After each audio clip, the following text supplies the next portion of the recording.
तो आज flex culture के बारे में बातचीत करेंगे। भारत से ही दुनिया के लगभग सभी देशों में एक नया कल्चर चला है। हालांकि यह कल्चर संपन्न देशों में पहले से मौजूद था, पर अब यह विकासशील देशों में भी अपनी जड़ें जमाने लगा है। इस कल्चर को फ्लैक्स कल्चर कहते हैं। फ्लैक्स कल्चर क्या है? फ्लैक्स का अर्थ होता है दिखावा करना, चाहे वह आपकी काया हो, आपका सामान हो या कोई अन्य चीज़ जिसे आप दूसरों से बेहतर मानते हो। फ्लैक्स बैनर तो आपको पता ही होगा। ठीक उसी तरह जैसे अलग अलग ब्रांड के फ्लैक्स रोड के किनारे लगे होते हैं। असल में फ्लैक्स या बैनर में उन चीज़ों का विज्ञापन होता है जो चीज़ें फैंटेसी, कामुकता, अमीरी, कुलीन होने का या हमें एहसास कराएं। जैसे जूते, कार, स्टाइलिश बैग, महंगे फ़ोन, ज्वेलरी और ऐसे हज़ार प्रकार की गैर जरूरी विलासिता की चीज़ें जिनकी उपयोगिता बीमारी में अमीर आदमी के लिए व्यर्थ है और भूखमरी में गरीब आदमी के लिए व्यर्थ है। यह दिखावे की संस्कृति या कहें फ्लैक्स कल्चर आज हम भारत की युवाओं में सबसे ज़्यादा संक्रमित दिखाई देता है।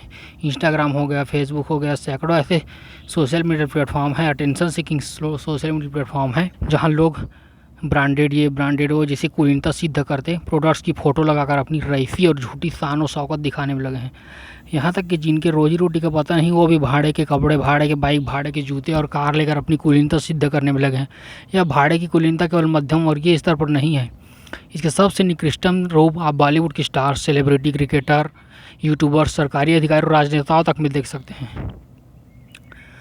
भारत में जो ये दिखावे की संस्कृति है, ये आज या कल या परसों, एक महीना, एक साल के पहले की नहीं है। यह सदियों से यहाँ रही है। इस दिखावे की संस्कृति का बहुत लंबा इतिहास है। पहले जब सोशल मीडिया नहीं होता था तब राजा महाराजा दिखावे की संस्कृति की भरपाई शानदार मंदिर बनाने, स्मारक बनाने इत्यादि में करते थे। इतिहास में जितने भी शानदार और महंगे मंदिर, स्मारक, तीर्थ स्थल बने, उनका भक्ति या ईश्वर से कोई संबंध नहीं। उनका केवल संबंध राजा के कुलीन और रईस दिखने से था।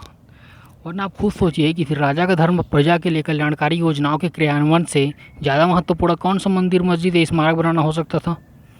इसलिए जब भी किसी दो राजवंशों के मध्य टकराहट हुई तो सबसे पहले मंदिर, स्मारक, महल, ये जो भी महंगा चीज़ होता उसको पहले ध्वस्त करता था विरोधी राजवंश। क्यों? क्योंकि मंदिर, मस्जिद, स्मारक की शान किसी राजा के कुलीनता, वैभव और अहंकार से संबंधित होता था।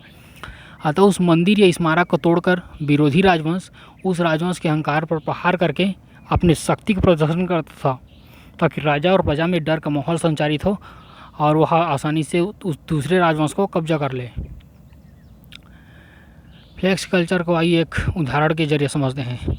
एक आदमी ने 3000 का ब्रांडेड जूता खरीदा और अपने सारे सोशल मीडिया प्लेटफॉर्म पर उस ब्रांडेड जूते की तस्वीर डाल दी। हमें यह विचार करना चाहिए उस आदमी ने ऐसा क्यों किया। आप कहोगे यार जूते की तस्वीर ही तो है और अपने सोशल मीडिया अकाउंट से डाला तो इसमें क्या हो गया। उसकी अपनी पसंद है, वो जो करे। आप इसे इतना बड़ा इसी क्यों बना रहे हैं। मैं आपसे एक प्रश्न पूछता हूँ, अगर जूता 300 रुपये का होता क्या तब भी वह तस्वीर डालता? बिल्कुल नहीं, क्योंकि जूता तो बहाना है। जूते के ब्रांड और कीमत से अपनी संबद्धता जोड़कर यह अपनी उच्चता और कुलीनता सिद्ध करना चाह रहा है। ब्रांडेड जूते का अमीर आदमी कोरोना संक्रमित होने पर क्या उपयोग करेगा? है कोई उपयोगिता? या लॉकडाउन के समय कई सरकारी या प्राइवेट जॉब जैसे कि आपको पता है चले गए। तो अब जिन्होंने ब्रांडेड घड़ी पहन रखी थी या फिर ले रखी थी उसका क्या उपयोगिता है? जब गैर जरूरी विलासिता की चीज़ों का भारत के मध्यम वर्गीय लोग भी समर्थन कर लगे तो विचार करना ज़रूरी हो जाता है कि हम अपने आसपास किस माहौल का निर्माण कर रहे हैं। क्योंकि जैसा हम अपने आसपास माहौल का निर्माण करेंगे उसी के अनुरूप उस माहौल में बच्चे बड़े होंगे, जो बहुत खतरनाक बात है। इसके बावजूद हो सकता है आप इस फ्लैक्स कल्चर का समर्थन करते हुए मुझसे पूछना चाहेंगे कि भाई जीवन में केवल बीमारी और भूखमरी ही नहीं है, सब चीज़ों की अपनी उपयोगिता होती है। तो मैं इसका उत्तर देता हूँ, आप बिल्कुल सही सोच रहे हैं, सभी चीज़ों की अपनी उपयोगिता होती है। पर क्या आपको उपयोगिता शब्द का अर्थ पता है? उपयोगिता का अर्थ उस वस्तु को कार्य में लाना तो हमारी ज़रूरत की पूर्ति करना होता है, जिस पर हमारा अपना स्वामित्व है। तो बताइए, अगर एक जूता 300 रुपये का है और दूसरा 3000 रुपये का है तो 300 और 3000 दोनों के जूते का क्या अलग अलग उपयोग होगा? ऐसा तो है नहीं कि एक जूता ब्रांडेड है और 3000 का है तो उसे सर में रख कर चलेंगे और तीसरा 300 का है तो उसको पैर में पहनेंगे। और जूते की उपयोगिता क्या है? यही ना कि पैरों में पड़ा रहे और चोट या मोच से हमें बचाएं। फिर ये ब्रांडिज्म, ये प्रचारवाद की संस्कृति का इतना अनुसरण क्यों? चीज़ों में मूल्यगत भेद क्यों? फिर 300 और 3000 के जूते में आप उच्चता और निम्नता का सामाजिक भेद निर्मित कर ये जो 3000 के ब्रांडेड जूते का आप सोशल मीडिया में अपनी रईसी और उच्चता का प्रचार कर रहे, इससे हम किस तरह के समाज को जन्म दे रहे हैं? अपने आसपास के लोगों में किस तरह का व्यवहार प्रोत्साहित कर रहे हैं। यही कि आदमी के पैर में किस ब्रांड का जूता है, उसी के अनुसार उससे व्यवहार किया जाना चाहिए। अब प्रश्न उठता है कि ये बातें तो सुनने में अच्छी लगती हैं, बातें मैं बढ़िया कर रहा, पर फिर सवाल उठता है कि मैं जिस फ्लेक्स कल्चर को बंद करने की बातें कह रहा है, क्या मैं खुद भी उसका पालन करता हूँ, अथवा केवल आध्यात्मिक गुरुओं की तरह मैं भी केवल उपदेशक के हैसियत से बोल रहा। अगर मैं ही कहूँ कि हाँ मैं फ्लेक्स कल्चर का अनुसरण नहीं करता, तो क्या ये अपने आप में फ्लेक्स कल्चर का हिस्सा नहीं? फ्लेक्स कल्चर लोगों के ध्यान खींचने से संबंधित है। ध्यान खींचने का अपने एक अर्थशास्त्र है, जिसे अर्थशास्त्री अटेंशन इकोनॉमी कहते हैं, जिस पर कभी विस्तार से बात करूंगा। फिलहाल प्रश्न पर वापस लौटते हैं। तो अगर मैं अपने को फ्लेक्स कल्चर से मुक्त बताऊं, तो क्या ये भी अपने आप में फ्लेक्स कल्चर नहीं? भारत में फ्लेक्स कल्चर के दो रूप हैं, पहला रईसी सिद्ध करना और दूसरा गरीबी सिद्ध करना। आपने कई नेताओं को मैं बहुत गरीब हूँ मित्रों बोल बोलकर सहानुभूति बटोरकर उस सहानुभूति का राजनीतिकरण करते देखा होगा। तो जगह जगह यह घोषणा करना भी अपने आप में फ्लेक्स कल्चर का हिस्सा है कि देखो मैं कितना सहज हूँ। तो यह व्यर्थ की बात है कि कोई दूसरा करेगा तभी हम शुरू करेंगे। मैं करता हूँ या नहीं, ये जानने का श्रेष्ठ उपाय मेरी बातों से ज़्यादा मैं कैसे जीता हूँ उसे देखकर ही आप जान पाएंगे। क्योंकि केवल बातें बस सुन लेने से व्यक्ति पहचान में नहीं आता। रही बात इसके आदर्शवादी होने की, तो मुझे नहीं लगता सहज रहना कोई बहुत बड़ा आदर्शवाद है, क्योंकि सहजता में अर्जित करने या मांग का गुण नहीं है। सहजता का अर्थ है ये देख लेना कि मैं सहज नहीं हूँ। इसके कई उदाहरण हमें मिलते हैं साहित्य में, जैसे कि स्वयं विवेकानंद से एक महिला ने पूछा, आप फकीरों की तरह यही भगवा मैला कपड़ा क्यों पहने रहते हैं? आप सूट बूट पहनकर जेंटलमैन की तरह क्यों नहीं रहते? तो स्वामी जी ने कहा, आपकी और हमारी संस्कृति में यही फर्क है कि आपके यहाँ जेंटलमैन एक टेलर बनाता है और हमारी संस्कृति में चरित्र हमें जेंटलमैन बनाता है। स्वामी विवेकानंद तो सूट बूट पहन सकते थे ना, तब भी वो स्वामी विवेकानंद ही कहलाते, फिर उन्होंने ऐसा क्यों नहीं किया? ये सोचने वाली बात है। इस दिखावे की संस्कृति को भारत के प्रसिद्ध व्यंग्यकार हरिशंकर परसाई ने अपनी व्यंग्यात्मक दृष्टि में गजब लपेटा था।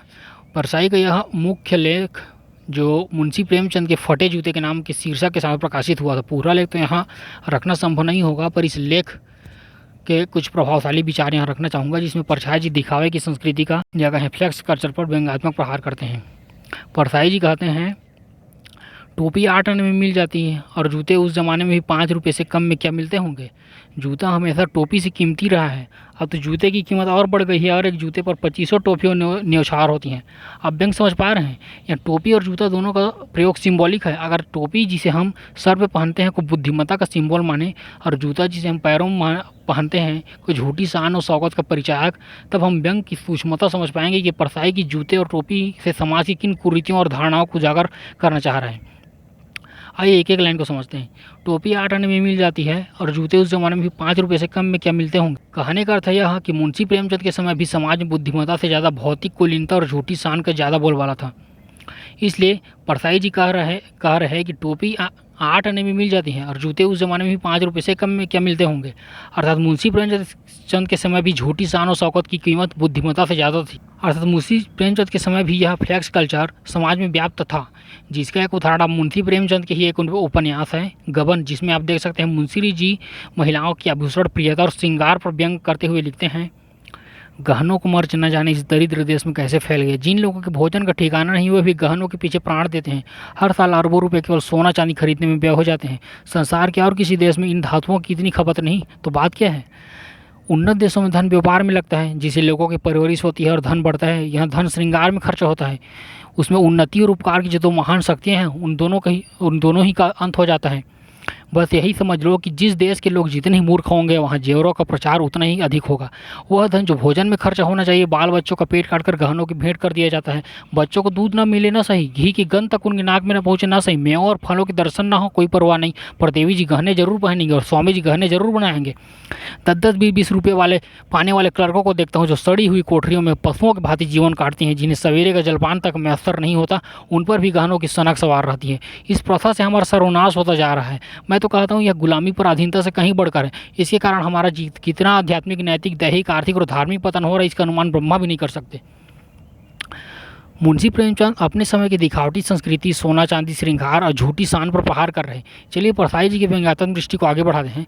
परसाई जी आगे लिखते हैं, जूता हमेशा टोपी से कीमती रहा है, अब तो जूते की कीमत और बढ़ गई है और एक जूते पर 25 टोपियां नौछावर होती हैं। कहने का अर्थ यह है कि एक ऐसा समाज है जहां लोग वैज्ञानिकों, बुद्धिजीवी, लेखकों के बजाय गुटखा का प्रचार करते बॉलीवुड अभिनेताओं और क्रिकेट में सट्टा की आदत लगाने संबंधी ऐप के प्रचार करने वाले क्रिकेटर्स और गाली गलौज और फुहड़ता का प्रचार करते यूट्यूबर्स का अनुसरण कर रहे हैं। अगर हमारा तथाकथित समाज किन चीज़ों के आदर्शों की ओर उन्मुख हो रहा। परसाई जी यहाँ पे मुंशी प्रेमचंद के फटे जूते के संबंध में लिखते हैं, मुझे लगता है तुम किसी सख्त चीज़ को ठोकर मारते रहे हो। कोई चीज़ जो परत दर परत सदियों से जम गई है उसे शायद तुमने ठोकर मार मार कर अपना जूता फाड़ लिया। कोई टीला जो रास्ते पर खड़ा हो गया था उस पर तुमने अपना जूता आजमाया। यह व्यंग आपके लिए है, मेरे लिए है, हम सब के लिए है कि परसाई जी किस सख्त चीज़ सदियों की कौन सी परत की बात कर रहे हैं जिसे हमें आज मुंशी प्रेमचंद की भांति ठोकर मारते रहने की ज़रूरत है। इन चीज़ों पर विचार कीजिएगा, क्योंकि हमारी उम्र के भगत सिंह जैसे सैकड़ों युवाओं ने हम युवाओं को केवल सरकारी नौकरी दिलाने बस के लिए अपनी जान नहीं गंवाई थी। इनका इशारा सदियों से जम किसी सख्त परत की ओर था। क्या था वो? विचार करें।